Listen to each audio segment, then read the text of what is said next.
How's it going, everyone? Welcome to 2017. On today's video I want to cover a few topics, one of them being RI, which seems to be a really common problem with any particular reptile, and obviously ball pythons. The other one I want to cover is quarantining your animals and a few do's and don'ts with that. Also a few do's and don'ts when you go to other people's collections, obviously reptile shops or pet shops, and obviously reptile shows as well. So there's a few things, basic things I want to cover in this video, and I hope you enjoy it. How's it going, everyone? Welcome to 2017. Fingers crossed this year will be a fantastic year for you all, but I just want to go through a few things to try and make this year a successful year for you. For those who've been watching the base morph videos and obviously the breeding ball python series, the feedback I've been getting is fantastic, so thanks for that. There will be more videos coming. In this video I want to talk about quarantining, RI, and obviously a few do's and don'ts when you're out and about regarding other people's reptile room, or going to a reptile shop or a reptile show. A few do's and don'ts, and to try and help you guys be a bit more successful and to stop with any major issues coming through that you guys may be getting. First things first, I've seen a lot of unboxing videos on the net, obviously YouTube. It's really nice to see you guys getting your new animals, and it's fantastic. Majority of the videos that I've seen are done either in the house, i.e. in the kitchen or in the living room, away from your reptile collection, away from your ball python collection, which is fantastic. It's the perfect way to bring in a new animal into your life. There has been a few videos that I've seen online where the people, well-known people, have been unboxing reptiles in their reptile facility. To me, it's a bit silly, and the reason why I say that, and again, because it's only something that I'm concerned about myself, so I want to get this out there and sort of give you guys an idea of why I think unboxing reptiles in your reptile room is a bit silly and a bit irresponsible. First things first, if you want to practice quarantine or not, that's entirely up to you. Quarantine for me is a bit of a double-sided sword. There are some cases that I won't practice quarantine, and some cases I will. Between me and a few close friends, I don't really practice quarantine because I know their setup, I know how the condition of their animals, all that sort of stuff, so I don't practice with their animals, and that's just my choice. Anything outside the little circle of friends that I have, and it is less than five, I do practice quarantine, and I'm a big believer in it. And the reason for this is because at the end of the day, you've spent all this time and effort building up your collection, and the last thing you want is just to bring in another animal through someone's stupidity, and they're not looking after their animal properly. You bring it into your collection, the next thing you know, the problem isn't just in one snake, it's in all of your snakes. And then depending on the amount you have, it becomes a massive problem, and a bit of a headache more than anything. So, first thing I want to do is we're going to talk about quarantining, and I am going to stress that quarantining is important, okay? Whenever you unbox an animal, you don't do it in your reptile room or your animal facility, whatever you want to call it, snake room, whatever. You don't do it in that room, and this is the reason. The person that you may have got that snake off may be okay and they have no issues with anything, mites, respiratories, nothing, everything may be fine. But between that animal getting from there to you, it could have contracted something. Now, I'm not saying that it's got mites or a respiratory from other animals or what have you, but you want to just imagine that that animal's in that box, and the reptile couriers are fantastic, okay? I can't knock them at all, but it's not necessarily them. It could be other people that they're picking up animals from. So you've got to bear in mind there's a lot going on, and even though you may trust the person you've got it off, and you know yourself that that person's stuff is bang on, between there and wherever it's coming, i.e. here, you know, it could get a mite jump on its back, or it could contract an RI. So my advice will always unbox in an area that's not directly affected by your snake room. Obviously the kitchen would be a great place. Normally there's great lighting in the kitchen, and obviously there's going to be stuff like a sink and water and paper towel, all that sort of stuff, so you can check the snake over. So we're going to unbox the animal in the kitchen area, let's say, and we're going to check it all over. If you see any problems in that box, and you're not just checking the snake, you're checking in the bag or in the tub or in the box that it actually came in, you know, you're looking for anything that may look a bit suspicious. It's all contained within that one area, okay? And if you do see anything, you haven't got to panic and get that animal out of your reptile room as fast as you can, and, you know, worried about all the mites are jumping out here, there and everywhere. So you're actually containing the problem within a separate room from your reptile room. So it's always important to quarantine. Even if that animal, okay, is okay, I would still advise to quarantine, okay? It's up to me what I do, it's, you know, what have you, and it's up to you what you guys do. I've just been asked for some advice, and this is the advice that I'm getting. I would always advise quarantining, okay? So, we're unboxing the animal, we've checked it all over, we've checked in the bag, we've checked in the tub, whatever it's come with, everything seems okay. Fantastic. The first thing I do, I get a feeding card, like so. So I'll get a card, I'll put on its name, it's obviously what morph it is, the sex, the weight, the day that I got it on, who I got it off, if that's the case. And then basically the first thing I'll do is I'll put down a log of its weight. So I'll weigh the animal. And obviously this to me is part of, if you like, booking in your animal. Okay, so that's introducing your new animal to yourself. You're going to look it over, you're going to check it for under the belly, under the neck, everywhere you can see. You're going to physically check it over. For those who are more established with animals, you know, if you want to open the mouth and check inside the mouth, that's perfect. All that sort of thing, check the spurs, or everything that you can think of. You're going to give that snake a full MOT, okay? Right, after you've done that, obviously you've set aside and you've pre-set up a quarantine tub, okay? Now, that can consist of whatever you like, whether it be a tank or whether it be an actual really useful box with like the latch down handles, you know, whatever you want. Set it up with a mat and a stat, make sure it's running optimum. And what I always do with that, before I introduce the animal into there, I've obviously carried out a demiting process, which basically, I don't know if I've got any in here, is basically a bit of a mite spray. I'll clean it all down. Obviously there's unprinted paper in there, fresh water bowl, and a hide for the animal.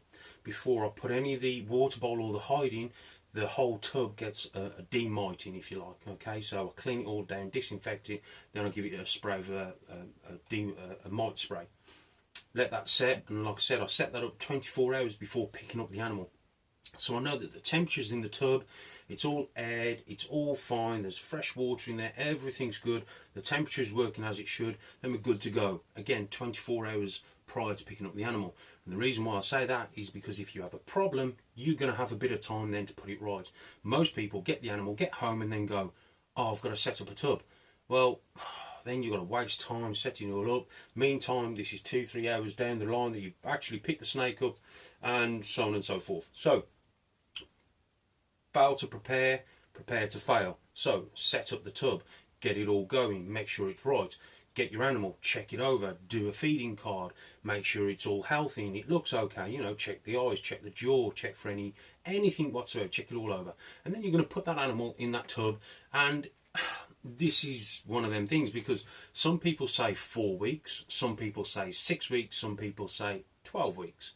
The choice is yours. I tend to run on a 4-week basis. Simply because you've got the lifespan of the mite. Okay, the lifespan of the mite, obviously from egg to juvenile, is around about 4 weeks, around about a month cycle. So anything we're going to see, and obviously we're going to check it over on a regular basis through that quarantine period. Obviously change the water regular, as you would do any other animal in your collection, but you're going to stay particularly, you know, pay more attention to that animal. Now, the first thing you do, you don't go to that animal first and check it over and then you come into your reptile room. No, no, no. you're either going to do it on a separate day, okay, or you're going to do it after you've finished in your reptile room. So let's say tonight, for example, if I'm going to feed my animals and I've got to feed a snake that's in quarantine, I'm going to do it last, okay? And the reason for that is because if I'm trying to quarantine, you've got to stop and think. Whenever you walk about, or you touch a door handle, or you pick up money, or, you know, there's all bits and pieces and germs and whatever, all on that stuff. So it's the same, you know, it's the same process. Whatever you touch regarding that snake that's in quarantine, potentially you can bring into your collection just through transmission of the, you know, touching that animal, coming in and then touching another animal, not thinking about it.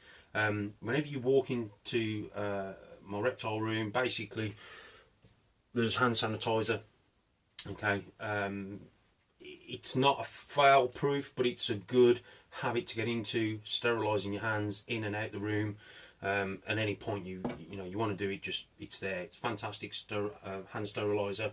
It's good stuff. So get that in your reptile room and just try and make it a habit of sterilising your hands going in and going back out. Okay, soft as it sounds, prevention is obviously better than trying to, you know, we contain a problem. So prevention is the key. So the other side of prevention is, if you're going to feed with this pair of tongs, okay, you're not going to feed the animal in quarantine with the same pair of tongs. You're going to feed it with some different ones, and them tongs are going to be in your quarantine area, and they're going to stay in your quarantined area. Stuff like this that people forget is another way of transmitting various bacterial diseases. So be mindful. Think on a surgical level. I know it sounds a bit over the top, but if you think along that lines, like you know, when doctors going to perform a surgery, you know, they're laced in head to toe, you know, they go into a clean room, all that sort of stuff.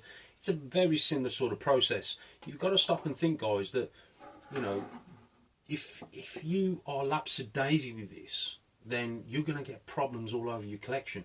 Then them animals that you're trying to breed, okay, you're going to have problems. So all of a sudden you're looking forward to producing some eggs from that female, but because you haven't practiced quarantine correctly, she's got to go into quarantine herself and she's off the breeding team, and you've dashed your hopes for another year.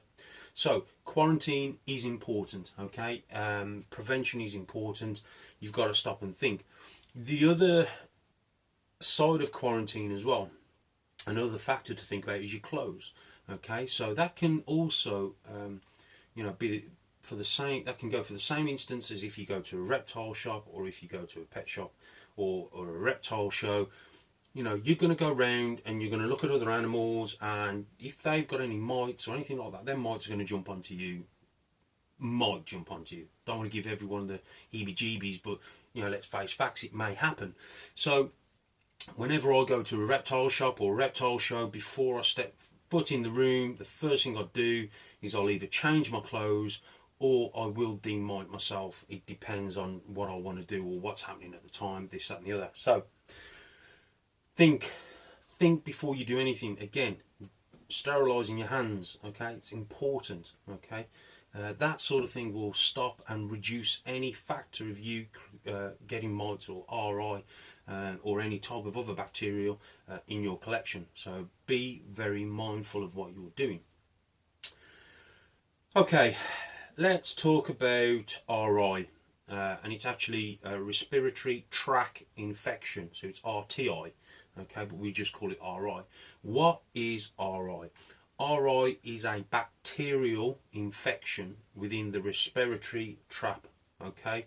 So a lot of people who, I mean, to be honest with you, RI is one of them massive things that people worry about and stress about, as they should. But what I want to make you guys aware of, if you understand something, then you can, if you know how something works, you can understand it a bit better, basically. So if you understand how something works, you know how that snake or that animal could have contracted RI. RI has been known, first of all, before I say anything, it's been said that most reptiles and mammals and what have you do carry a form of RI, but it's dormant. How true that is, I don't know. I'm not a vet, I'm not a vet tech, I'm not a veterinarian or whatever, zoologist, whatever. I don't, or a biologist, I don't quite know if that really is true. But you've got to stop and think, well, it's like humans, and we carry certain cells inside us, like cancer cells and all that, which lay dormant, and it just takes something to trigger them. It's a very similar, from what I understand, a very similar sort of thing. They can contract RI, which is similar to us catching a cold, in a sense of we don't know where it comes from, it just turns up and bang, we've got it. We try and think, oh, I was around someone who got a cold, or this, that and the other. Again, this stuff, okay, if you can use it wherever you can, it's going to stop and help or prevent any illnesses, or at least try and help you from preventing or getting any illnesses. So let's look at the RI in general. RI is a respiratory tract bacterial infection. Okay, it's a bacteria. What causes RI? This, to be honest with you, is the million-dollar question, because some people say it's down to the conditions of the animal. Yes, that can be technically true. But then if it was down to the conditions of your animals, then not just one of your animals will get RI, all of them would get RI. So when you're thinking about it logically and one of your animals has got RI, then you can start to eliminate a few things like its housing or the conditions, that sort of thing. Because if your conditions were that bad, i.e. too damp or too moist or sitting in water or dirty cages or this, that and the other, then all of them would have RI. Okay. Obviously the snake's immune system is to do with it. Again, like us in humans, we have an immune system that will fight constantly against germs and bacteria or any foreign bodies. Snakes have the same. They have the same sort of mentality where they do have a immune system, and when that immune system is down, okay, or comes down, then it can bring out or show the bacterial or the RI. It can show that infection out. Okay. So let's go back to what causes RI. Again, some people say it's too damp, conditions are wrong, dirty cages. What was the other one? Stress. The other one I've known people say is it's down to the rats that you're feeding it. Okay, let's clear a few things up. I've never known a food source create an RI. That's from me. Okay. Can RI... Well, RI is a bacterial infection, so it's bacteria. Okay, so is it airborne? Yes, it is. Can it be passed on via touch? Yes, it can, okay, because it's bacteria. So think about it logically, okay? I'm no geneticist, no biologist, no veterinarian, no. I just look at things logically, okay, guys? And sometimes logic can be the answer. I mean, I speak to a vet, and occasionally he'll ask me things, and I'll put it to him in a, in a logic sort of way, and he'll sort of say, well, yeah, actually, I think you're right. So, long story short, we don't know enough about these animals and these species, well, say species, the cold-blooded reptiles. We can't be definitive enough. There's nothing out there that is 110% true fact. It's what we've researched or what we've experimented with and what we've found, and we've given the test results.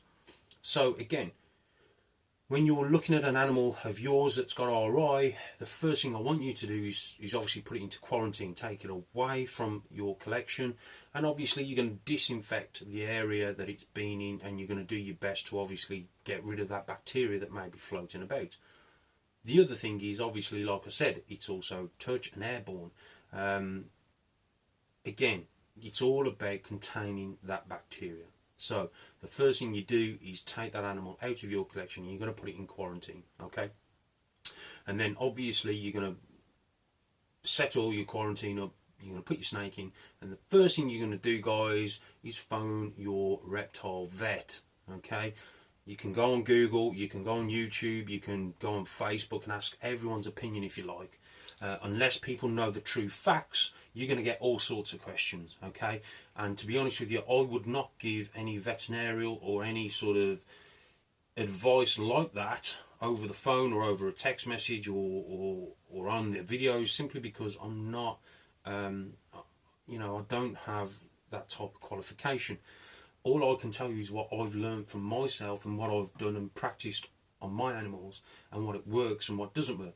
So for me, if I was to find an animal in my collection with RI, go straight into quarantine. Then I phone the vet. I don't go on Facebook and ask my mates. Don't.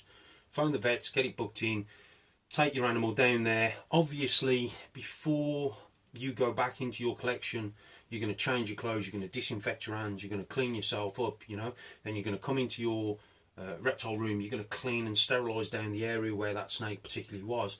The other thing I want you to do, not on that day, but the next day, okay, before you even touch the animal, the other animal that's in quarantine, I want you to check your other animals over. The animals that are next to it in the tubs, or your whole collection, whatever you've got, however many, you're going to check them over, okay, and give everything a good clean bill of health. A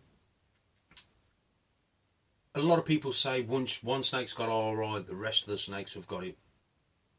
I've never seen that, to be honest with you. If you are that naive and you leave an animal in your collection that's got RI, and you just cock a deafen and you just think, it'll be alright, it's only a bit of a cold.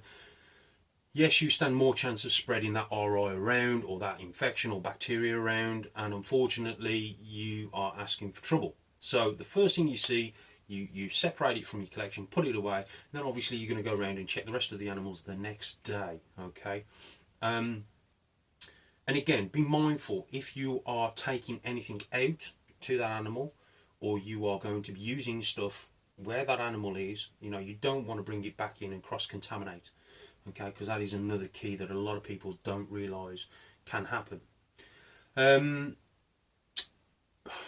When the other question I get asked is, I've had the animal for X amount of months, it's been okay, and now all of a sudden it's got RI. Where's it come from? Well, again, that's something you guys have got to answer. Have you been around someone else's collection? Have you handled another snake that may have had RI? Have you been into a reptile shop where you may have picked up the bacteria and brought it back to your collection? Have you been to a reptile show where you could have picked it up? Have you had someone else in your collection looking at that animal and holding that animal? What you're trying to do is narrow down where this infection, basically, or this bacteria could have come from. And that's what you've got to do, okay? You've got to sort of eliminate, an elimination process. You've got to eliminate and find where these problems come from. It's the same with bedding. I had an issue way back regarding a type of bedding. Again, for those people, I've mentioned it before, I kept some bedding, and basically the way I kept it was the right way. It was kept in a garage where it was nice and cold for 2 weeks, and then I'd use it on my reptiles.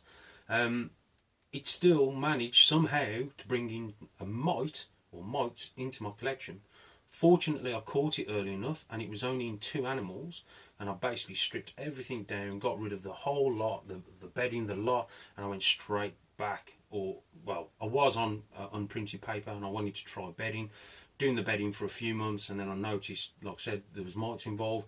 Got rid of all the bedding, gone back onto unprinted paper, and the mite problem disappeared. So for those people who are looking at bedding and all that sort of stuff, guys, it's up to you, but all I'm saying to you is just be mindful of the type of bedding you will be using, or again, if there are certain procedures where you've got to freeze the bedding before you use it, make sure you follow the procedures and the guidelines, okay? So you've got to stop and think about how that bacterial got into your collection, or how that mite got into your collection. Have you done something different? Have you had someone round? Have you been somewhere different? Did you not sanitize your hands properly? All that sort of stuff, so you can start to eliminate it. I've never known a food source give problems with RI. There may be people out there who may say, yeah, actually, this one guy was supplying me rats, and I kept getting RI, changed the supply, and the RI stopped. I don't know. Like I said, guys, it's a bacterial infection, so I don't know enough in the geneticists of that side, or the biology of that side enough to sort of give you any guidelines whether that could actually happen or not. Stress. Some people say stress brings out RI. I don't know, is the honest answer. And the reason why I don't know is because I've never had an animal have RI due to stress. Now, bear in mind we're dealing with hatchlings, okay, and we'll talk specifically about hatchlings and breeders, but let's talk about hatchlings first. Hatchlings are, sometimes they'll feed and they'll be awesome feeders, and then sometimes they'll need that bit of coaxing. So you've got to assist feed or you've got to force feed, and that basically entails you grabbing the hatchling behind the back of the head, obviously with a loose but tight firm grip, okay, and you're going to, the way I do it, I hold the head, I put the tail through my finger like so, and then I get the head of the rodent and I open the mouth of the snake, and then I basically put it into the mouth. Now that's assist feeding, because then what it does, or sometimes it will latch onto the head and then coil it and you put it down and it'll eat it itself. Force feeding is when you're obviously forcing it down the throat, again, which is something I only advise people to do if you have done it before. If you've never done it before, I don't advise you try it. I'd advise you get someone to show you a few times and let them watch you do it. Okay, we're not talking about Joe down the road who's got a few snakes who's done it all the time. We're talking about, you know, a professional breeder or a reptile vet, someone who knows what they're doing. Okay, so you're holding that snake and you're basically pinning that snake. So you're going to force that rat into its mouth to get it to start feeding. Again, with hatchlings, once they tend to get something in the gut and it starts to work their digestive system, they start, normally 9 times out of 10, they'll switch on to food. That, my friends, is stress. Okay, regardless on whatever way you look at it, that snake does not want to eat, but you know it's close to death and you want to save that snake because it's your responsibility. You've bred that, you want to save it. So you're going to force that snake to eat. Okay, that to me is stress, and you can see the snake is stressed out. It will sit there after it's got it in its mouth. Okay, it's going to try and get it out, okay, by moving its head backwards and forwards to try and get the rat out. Once it realises it can't, it's only got to go one, there's only one other way that it can go, which is down. So the snake will sit there for a little bit. You can see it breathing heavily, getting its breath, because it's not in shock, but it's obviously a little bit stressed out and it's tired. You know, it's got low energy, it's got no food. You've basically fought with that animal to get that rat in its mouth because you want it to live. Okay, that animal is stressed. Does it get all right? No. I've never had a hatchling that I've had to force feed or assist feed get all right. So with stress levels, I don't really know, guys. I can't really give you any sort of definitive answer. I've known animals get breeding animals, or the breeding bulls get RI due to stress, but it's not technically stress. What it is, it's a snake that's been overworked. If you're breeding that male to 10 females, that's a lot of work, guys. Okay, I'd only advise probably 2 to 3 females per male. That's my advice. Okay, some of the big breeders out there will breed 1 male to 10 females. It's up to them. Okay, but all I can say to you is I have seen males get RI due to stress, due to breeding. So again, when I say stress, it could be that its immune system, it's quite low, and obviously it's the bacterial's got in its respiratory tract, and obviously created an RI. So I wouldn't say that was stress. I would say that's its immune system being low. Again, it's like us. If we burn the candles at both ends, we're more likely to get an illness than we are anything else. When you're tired, your body's telling you to sleep, and it's telling you to sleep for a reason. It's the same sort of thing. That's why I always advise, you're going to breed that male to that 1 female, and you're going to give him a few weeks, i.e. 2 to 3 to 4 weeks rest. Okay, you're going to get a few good meals into him, and then he's going to replenish himself and he's good to go again. Okay, so there is always a method in my madness. Again, it's not because I've read it on the internet and this is this and that's that. It's because I've tried it for myself and I know what works and what doesn't work.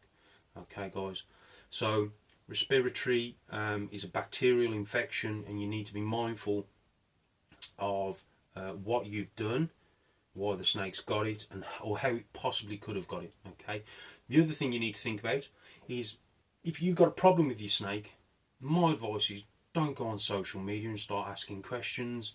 Oh, my snake's got mites, or my snake's got a respiratory problem, or my snake won't eat. What do I do?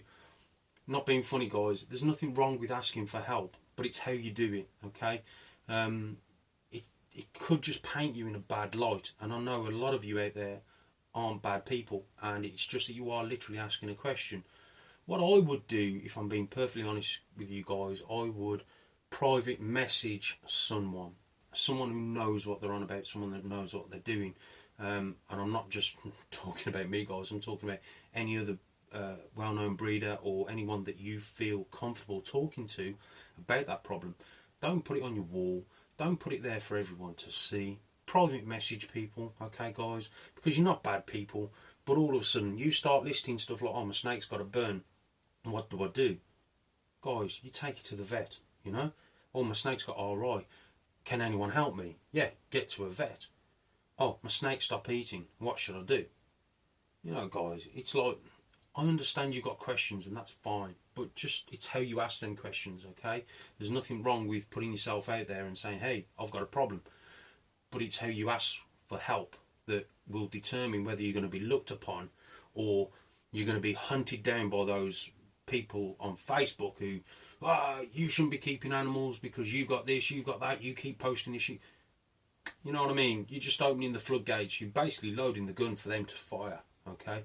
So basically, if you've got a problem, private message someone, speak to them over the phone. Don't put it all over your social media, because ultimately then, in a few years' time, when you're ready to breed animals, it's just going to not look very good for you, because all you've done all year is post problems about RI, mites, feeding, bad shed.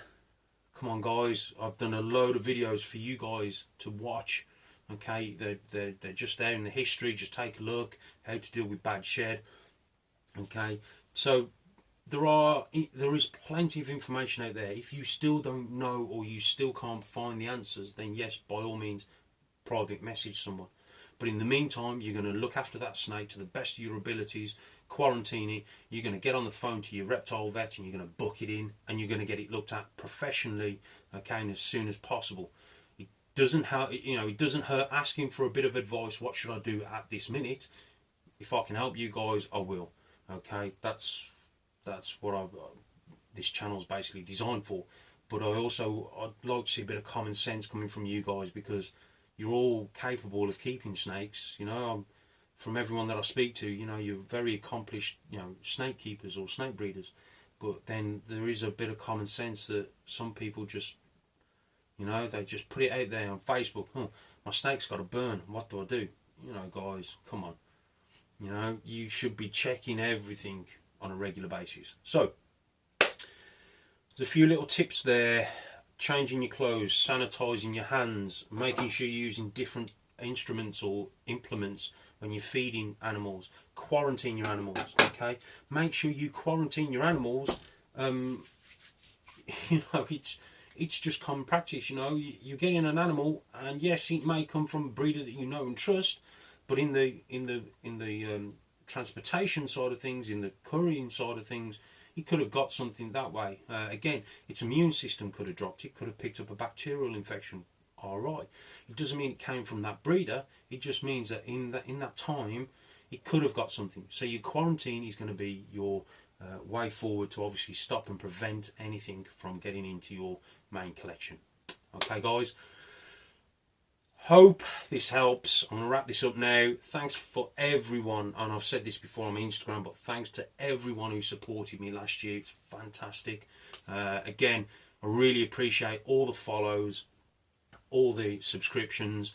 Guys, if you have anyone on your social feed who feel they could benefit from watching my videos, just point them in the right direction, guys. Get them to subscribe, get them to like the video, share the videos. You know, I want to help people, so get this message out there, okay? You guys are working for me, okay? So you help me, we'll help each other, and we'll all have a better community, okay, guys? On that note, welcome to 2017 again. Hope you're all okay, and I'll speak to you guys soon. Take care, everyone.